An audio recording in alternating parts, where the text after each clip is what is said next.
Hari Om, Bhagavad Gita, Moksha Sannyasa Yoga, chapter 18, verse 49. Continuation. Yesterday we saw the explanation of Swami Dayananda Saraswati on the words Ashakta Buddhi, Jidatma, Vigadasprha. Swami Dayananda Saraswati quotes Adi Sankara, who gives two meanings for Naishkarmya Siddhi. Verse 49 again. असक्त बुद्धि सर्वत्र जिदात्मा विगतस्पृगः नैष्कर्म्य सिद्धिं परमां संन्यासेनाधिगच्छति. Adi Shankara says the one who has Naishkarmya Siddhi is the one from whom all karmas have gone. There is no karma at all for him. How? This can only by way of clear knowledge that Brahman is actionless. Brahman is free from all activities. Brahman never performs any action at any time. Brahman is not subject to any kind of change. Brahman is always the same. That Brahman is the Atma, the Self. When a person comes to know this, he discovers there is no action in the Self. Naturally, all karmas go away from him. All Vaidika and Laukika karmas, that is, spiritual and secular actions, whether past, present, or future, all of them have gone away in the wake of this knowledge. The one who knows this is Nishkarma, and this disposition is Naishkarmya, that is, actionlessness. This is an accomplishment, that is Siddhi, and is called Naishkarmya Siddhi. Adi Shankara gives a second meaning for Naishkarmya Siddhi as the state of actionlessness, that is moksha. Either way, it is the same. This Naishkarmya Siddhi is most exalted, that is Paramam. Why? Any achievement, whether it is name, fame, power, or money, or even heaven, is born of good karma. But everything keeps the jiva as a beggar forever. Because you have to beg money, daily morning you get up and then go to the your puja room and say, Bhagwan, today I want money. Who are you? 100% you are a beggar. We are a beggar. Not you. I am a beggar.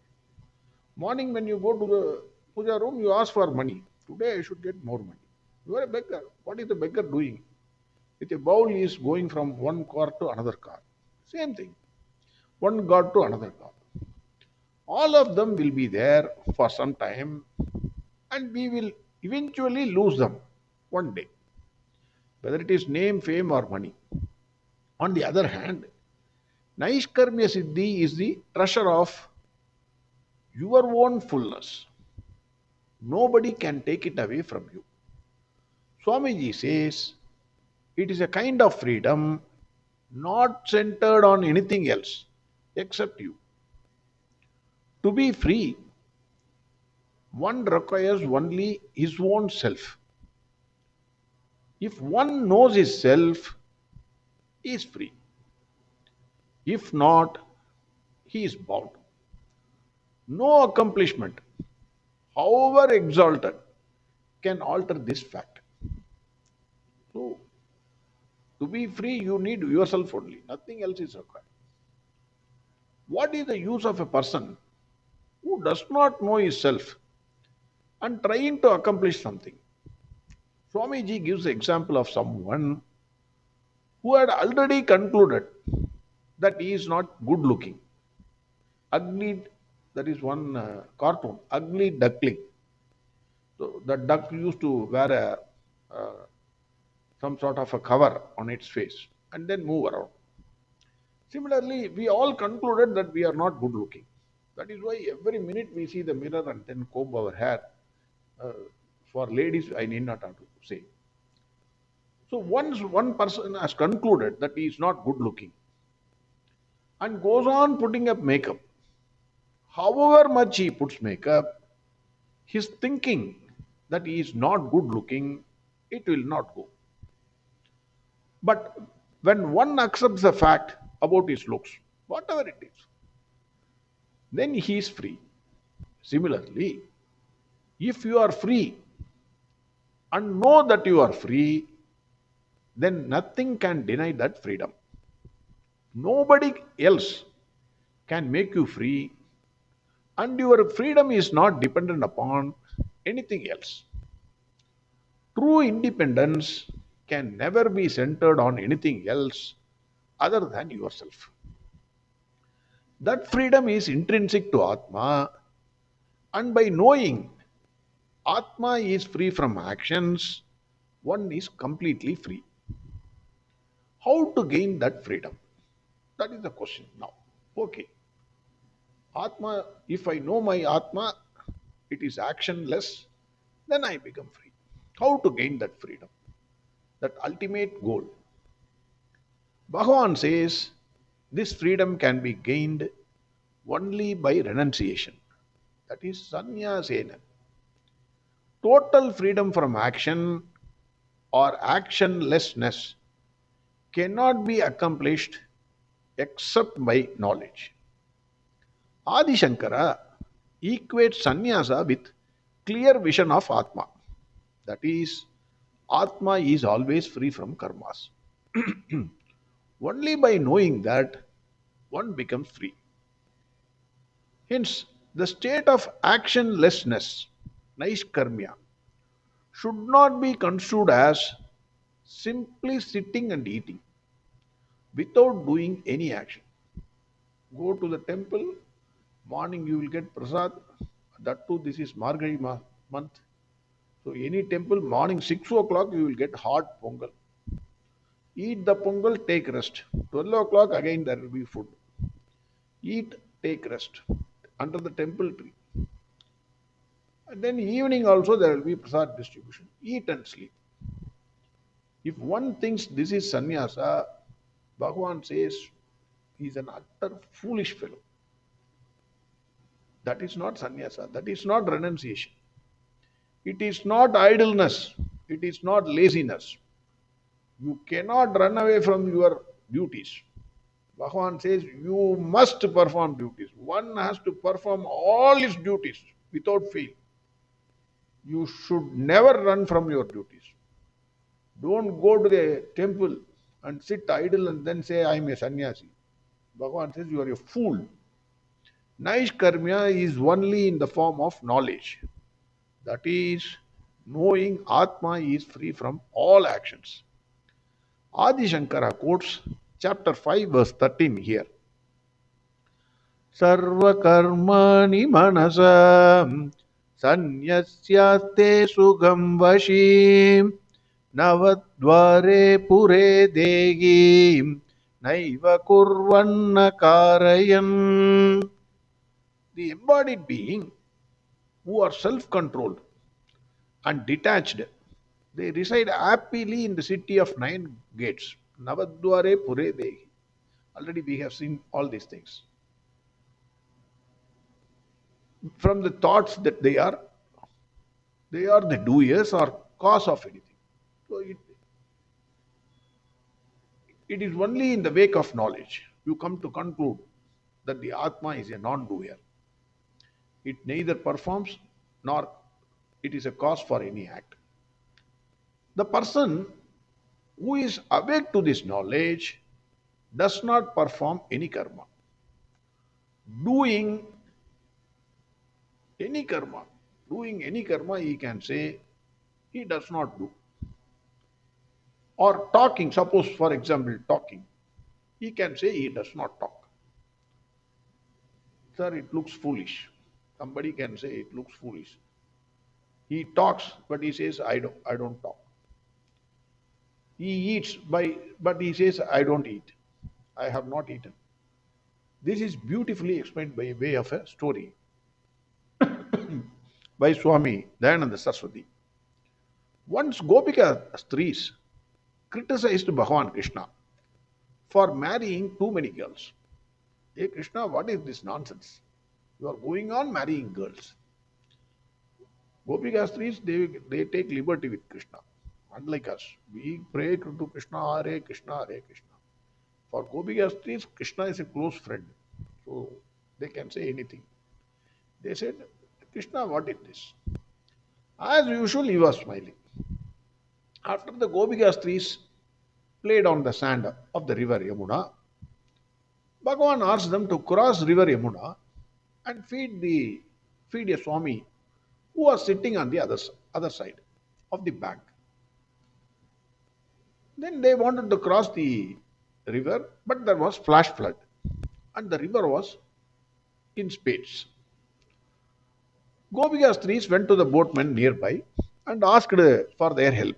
They refused. They said, no, no, in this flood, boats will capsize. We will also die.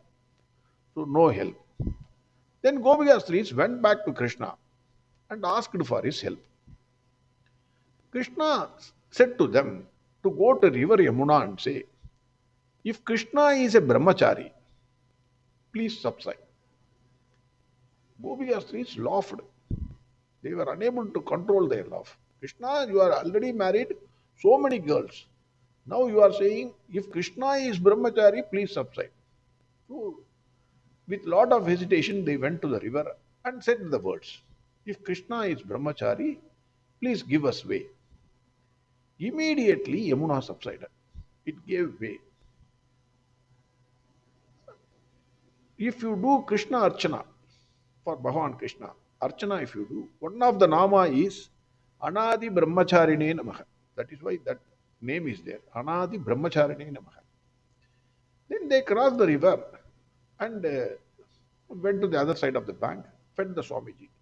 Swamiji was a lean fellow, but he had everything. Whatever they brought, he said, I am hungry, put everything. He had everything. Then when they about to return to the other side, from where they came, again the river was full. It was in spades. This time Bhagavan Krishna was not there. And then they went to the Swami and asked for his help. Swamiji said, go and tell the river that if Swami had not eaten anything in his life, please subside. That Swami ate so much of thing. Whatever they brought, he did not keep even a little bit for them. He ate everything. But now he says, if Swami had not eaten anything in his life, please subside. Gopika Stris went and said this to river Yamuna. Yamuna immediately subsided, giving way for them to cross the river. Krishna and the Swami knows that they are actionless Brahman. They neither perform any action nor the cause for any action. Naiva kurvanna karayan. The body is moving, mind is thinking, actions are performed, but Brahman performs no action. All these activities are blessed by the presence of Atma, which itself performs no action. Simple example I have already said several times. Electricity performs no action.